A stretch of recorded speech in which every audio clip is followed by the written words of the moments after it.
Sometimes I hate how I'm overly critical of what I say, and when I've recorded maybe 30 minutes worth of stuff, and then I look back on it and think, that might not necessarily be too nice of a thing to say. Maybe I should cut that. Maybe I should do another cut, another take, or whatever.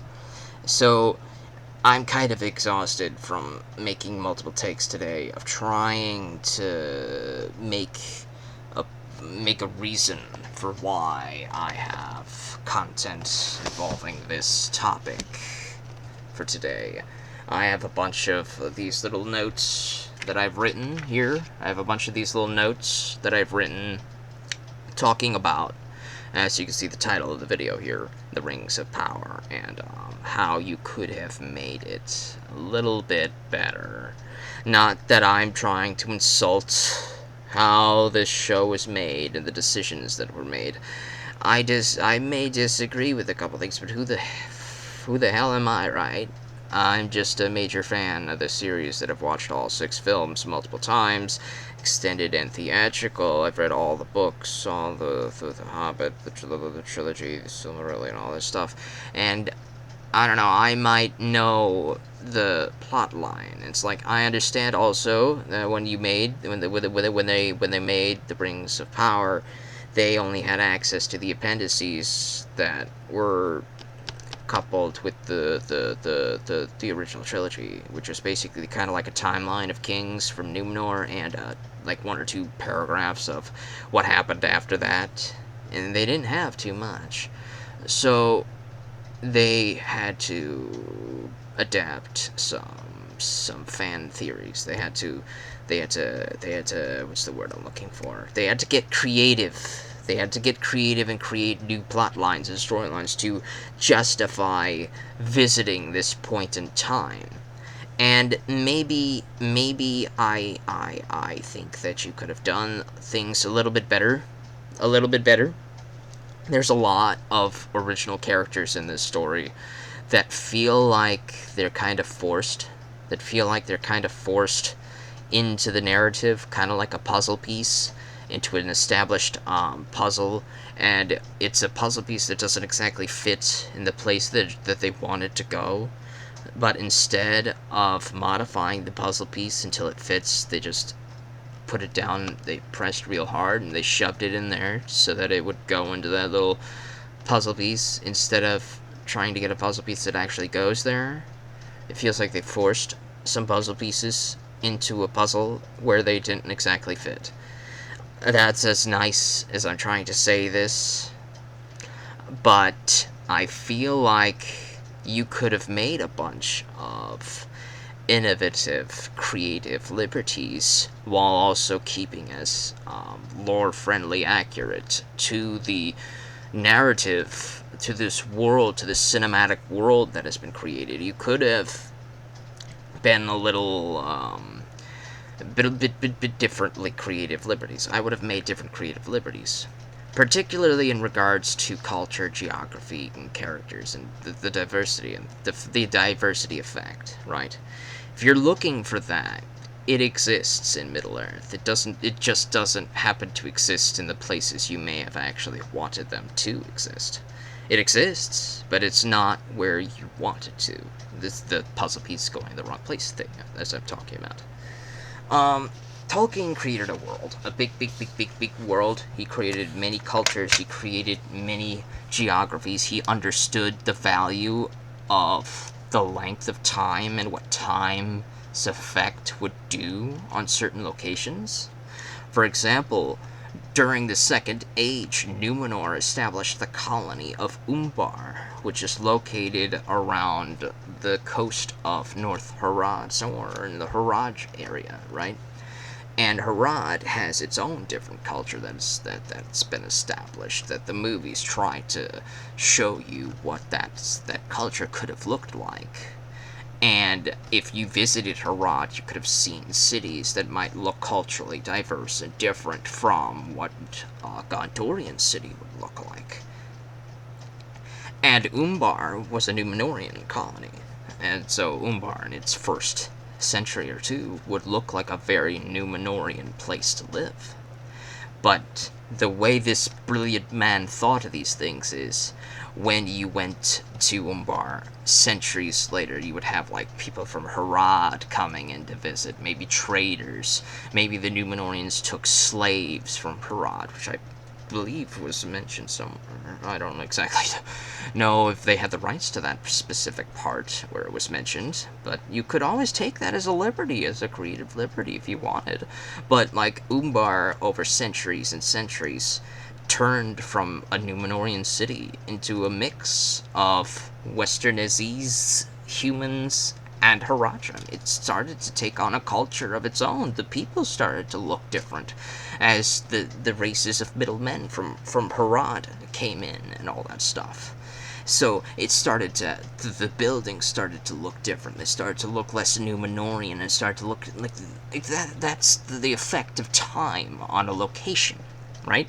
It's the effect of the evolving culture, right? How Numenor was founded by a bunch of Elvish-speaking people, so maybe originally the main city in Numenor could have looked like an elven city, and then centuries and centuries and centuries later, as they expanded and built other cities, things started to look less like elven architecture, and they started to look more like Numenorian architecture. You would start to look at things that think, oh, this kind of reminds me of Gondor a little bit. You know how these little cities and designs, architectures, and stones and stuff, they started to look like a little bit like Gondor, or like Arnor, and things like that. And you started to think, oh, that's really, really cool. And and and there's a lot of things that you have to think about in regards to the Edain too. Let's talk about that. Let's talk about the middlemen and the Edain. The Edain are three specific clans of humans that aided the elves and the Valar in the War of Wrath, and they were rewarded with their aid, with the land of Numenor, and with long life. The Valar granted them long life.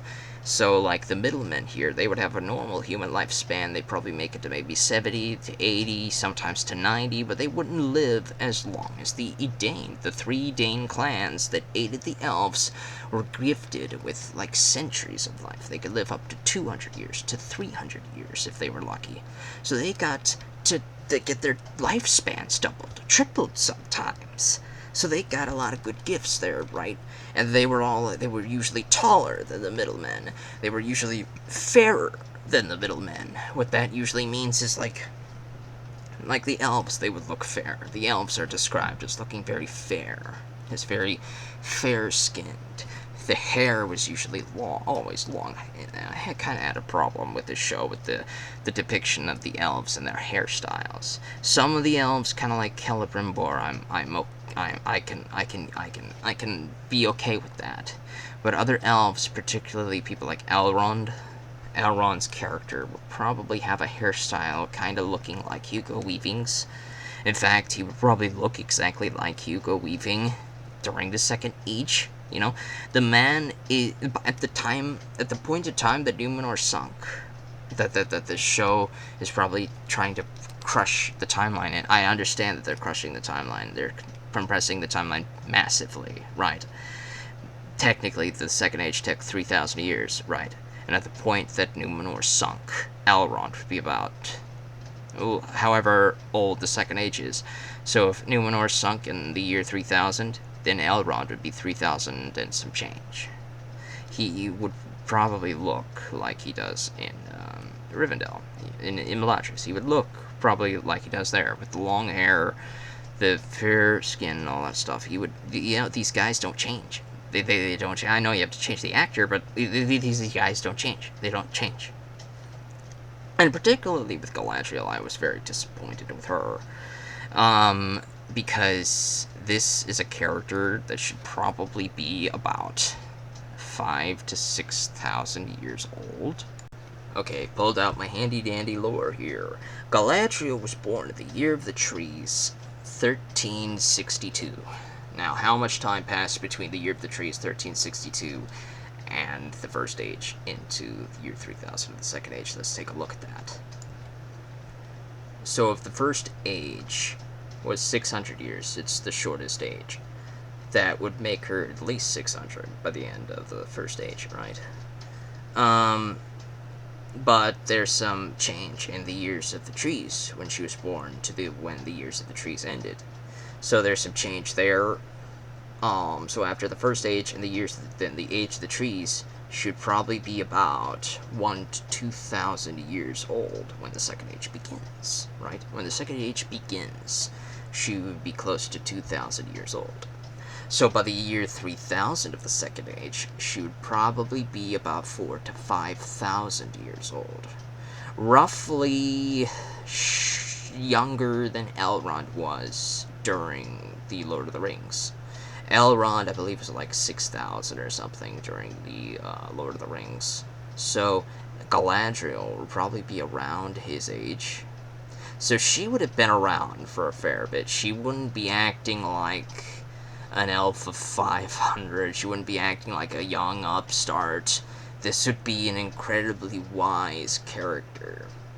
This would be a character that has learned to control her emotions over the course of 5,000 years. She has seen the War of Wrath. She has lived through the years of the trees. She has come with the Valar, with the host of the Valar, to Middle-earth.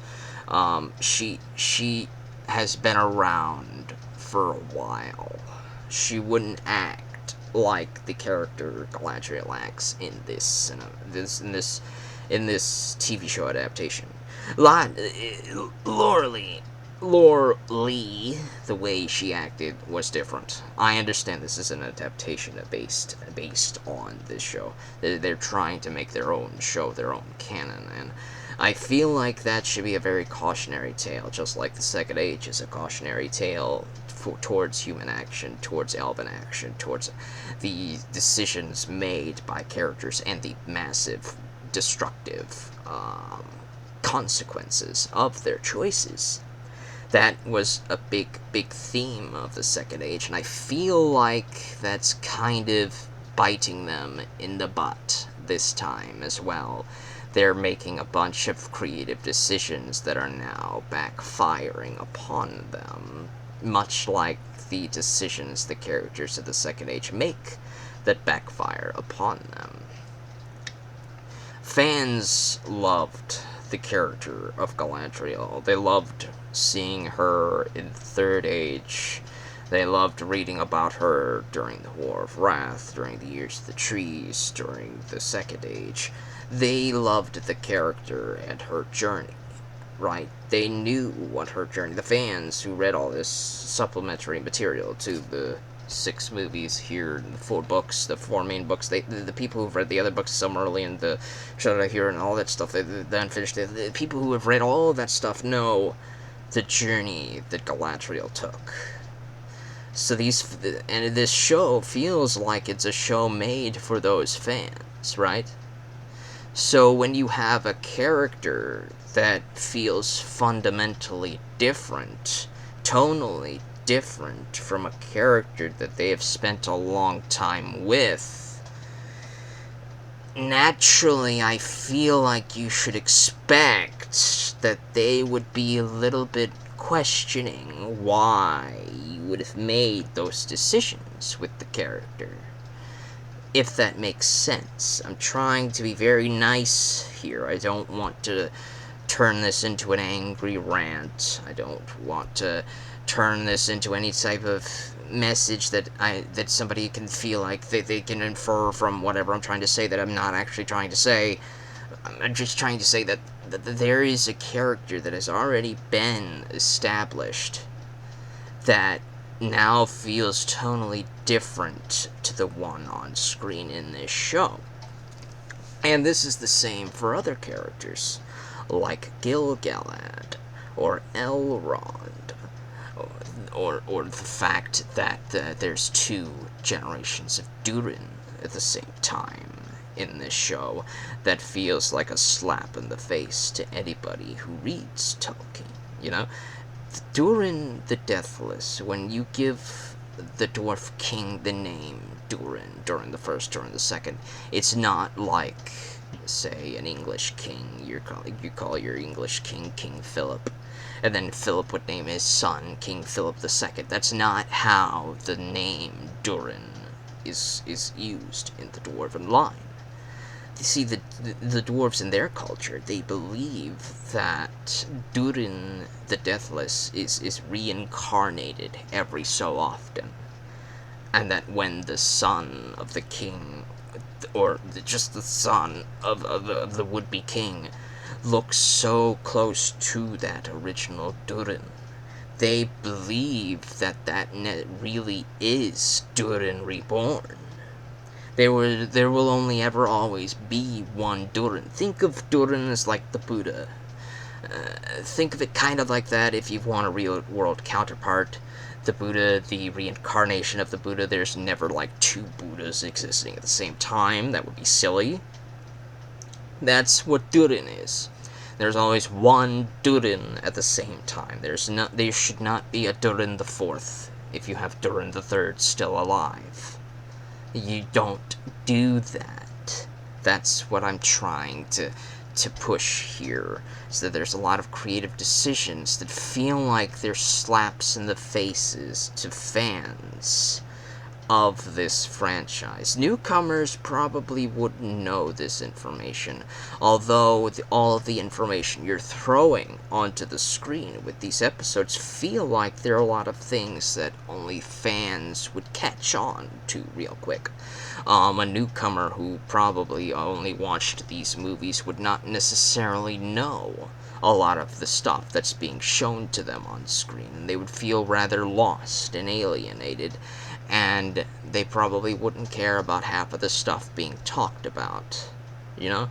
Like, say, fans of the original Star Wars trilogy, they've only ever watched the movies, they haven't read any of the books of the extended universe or any of that stuff, they don't know about the Old Republic, they don't know anything about that stuff, and then they go in to watch the Phantom Menace, and they go like, what's this Trade Federation? Why are they talking about all of this stuff? What's this? And they're starting to check out. They're starting to check out.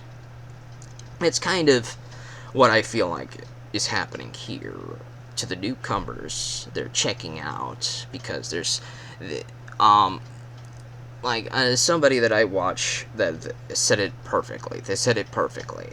That this feels like you're coming into a very big established world, a big established TV show, in the middle of, say, season 4 or 5.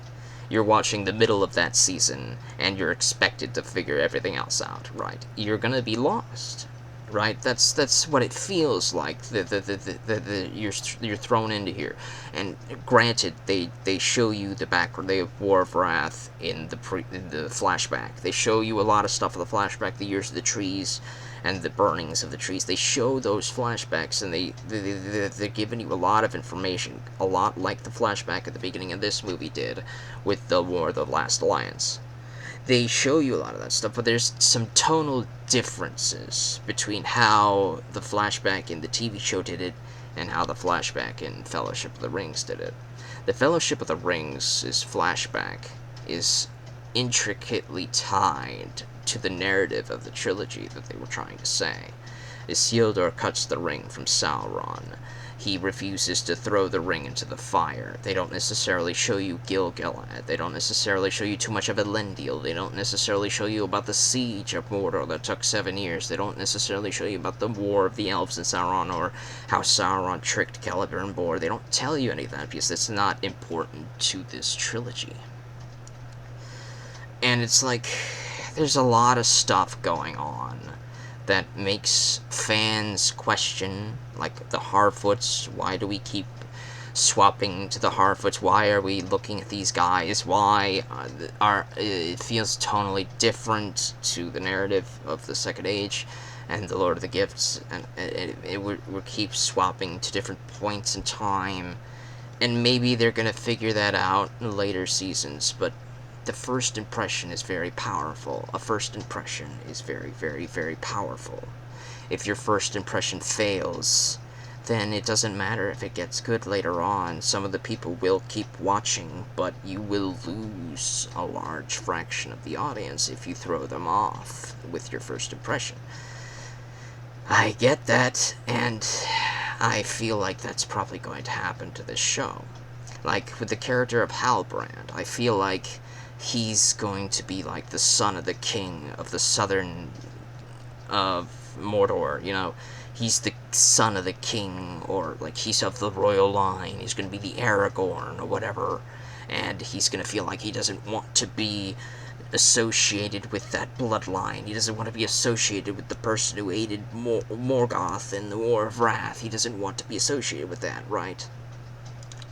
And I feel like they're going to use that as that narrative point. So that's why we keep going back to the Southernese people in Mordor and the orcs and the enslavement camps and all that crap. I feel like the reason why we keep going to back there is because there's a plot point with Halbrand. We're going to go back there. The plot points are going to intersect eventually, and they're making a lot of new storylines that didn't exist in this Second Age, and I feel like it's not necessarily needed. I can respect the creative decisions made, but it feels like you're sacrificing a lot of the canon lore that already happened, that you have plenty of material to make out of, just following those lines of things. This first thing here is my detailing of how Season 1 should have looked. It should have been kept mainly between the elves and the dwarves and Sauron. And it should have dealt with Sauron being disguised as Anatar, and his swindling of Celebrimbor into making the Rings of Power, which leads into the War of the Elves and Sauron. I feel like that should have been the first season. Condense the cast into just these characters, these groups of characters, and you probably would have had a very cohesive narrative, and you probably would have plenty of material to make 6 episodes out of this, out of just this. You could have fleshed out of your elven characters. This season should have been Celebrimbor's season. This should have been all about him, because he's the one who's going to die the earliest. Sorry to say, Sauron kills Celebrimbor during the War of the Elves and Sauron. That's why he's not alive when Sauron visits Numenor. But that's not necessarily the story that they're trying to tell. They want Isildur, Elendil, they want these guys to be around during the start of the War of the Elves and Sauron. They want to condense 3,000 years of content into a couple decades of content, and I feel like that sacrifices all of the information, the canon information. I feel like it sacrifices that in place of their own narrative that they wanted to write for this series. They wanted to create a different narrative, or fan fiction. They're creating a bunch of new characters, and they're creating a bunch of brand new storylines that I don't necessarily feel are needed. Personally, if you ask me, I would have loved to see some story. If you're going to do this, if you're going to make completely new storylines that didn't actually exist at all, I feel like if you were going to do that, you could have done this with, say, Umbar. I don't know if I talked about this in this video. I've been rambling for the past hour now. My mind is kind of blurring together. I'm going to be stopping this video at 30 minutes, regardless of where I am. But, like, Umbar. I would have loved to see Umbar during the middle or near the end of the Second Age. Because Umbar is a very diverse place, and it's an interesting place because it started originally as a Numenorian colony. Numenorians colonized the place. And then, eventually, over time, centuries pass, the buildings look less Numenorian, and you start to see some Harad influences seeping in. You start to see a lot of different cultures merging into this very important port city. You might see some Haradrim ships, you might see some Corsair cultures starting to show up that you eventually would see in Return of the King. The culture of Umbar evolves over time because of the various nations that exist down in the Southlands. The middlemen are basically the races of the humans that were not the three clans of the Dane that aided the elves and the Valar in the War of Wrath. I assume Tolkien wanted the Dane to be of a certain ethnicity, probably the ethnicity of the Proto-Britons, so they would look like that. Fair, tall. He wanted them to look like that, I assume. And then the middlemen were basically all of the other countries out there. The middlemen, the Southrons, the people of Dale, the people of Bree, the Khand, Rune, Harad. There's a lot of stuff out there. The map just fades over time. It goes further out and then it just stops. So let's say you got Mordor here, right? You got Mordor here, we're all the way to the southeast in this map here. And then further out east, you got Rune. I don't know if that's how it's actually spelled, but there's Rune. Rune is far out here, we call them the Easterlings. And then there's the map fades right around Rune. Right around the Rune area, the map stops. But there's still more land further out there. There's other countries further out there. There's other ethnicities further out there. To the south of Rune is Harad and Khand. Harad, and then to the east of Harad, you have Khand. So you have Harad and Khand out here, which are notorious for being races enslaved by Sauron. But you also could create a lot of storylines of the people of these countries that were not necessarily keen on rule of Sauron, and they could have formed resistant groups. Perhaps they could have headed over to Umbar during Numenor's reign of it. Perhaps they could have built their own ships. Perhaps they could have moved all the way over here. Let me write Umbar. And this is the water. Let's say this is water. So here is your Umbar port. It's near Harad. Let's say you got the people from Khand and Harad. These guys are different ethnicities. These guys are different cultures. Let's say you got people who don't necessarily want to be enslaved by Sauron and Rune and all that stuff. So they move on out there. They get out of where they are. And they start heading over to Umbar, a big port city where they have the opportunity to take a ship, and they have the opportunity to sail out, and they maybe make it to Numenor, maybe. That's how you can bring a lot of that stuff into play. That's an idea that you could have had. Instead of trying to, force a puzzle piece in there without necessarily explaining why it's there, you could do something that feels natural.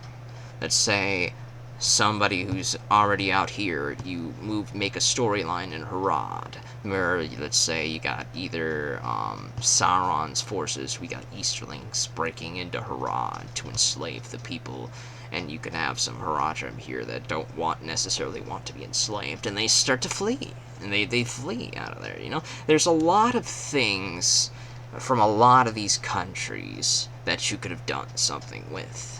And I feel like these guys get the short end of the stick in any sort of adaptation. I feel like they get the short end of the stick because we don't know too much about them. And that's precisely where you could create your creative liberties, in places where we don't know too much about them. Don't do creative liberties with very established characters that we already know a lot about. We know who these guys are. We know what their personalities are. We know what their journeys are. We know which wars they took part in. We know which wars they didn't take part in. We know which people they met. We know which people they didn't meet.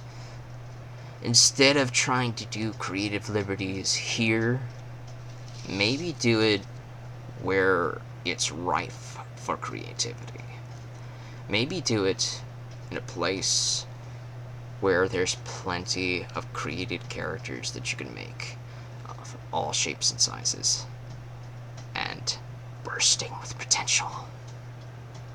Whatever, that's my ramblings on the Rings of Power and what you could have done. it is what it is. The show is what it is. I'm not going to come back and rant about this again. I'm not going to come back and say if they make a season 2 or season 3. I'm not going to come back to this topic. I've said what I wanted to say, and I feel like that's all you need to say. If you want to hear rants, if you want to hear outrage, there's plenty of videos out there for that. But I feel like from the creative standpoint, there was a lot of missed opportunities here. I feel like there was a lot of stuff that you could have done instead of trying to do stuff differently from things that have already been established, if that makes sense. The character of Galadriel is already established. You don't need to change that. We don't really know too much about this. You could have done a lot with this. You could have set a whole season in Rune about Sauron's enslavement of the place, or a rebellion happening. There's a lot of stuff you could have done out here, man. Nobody comes out here. Nobody visits Harad. Nobody visits Khan. Nobody goes to Umbar. Why not? Why not?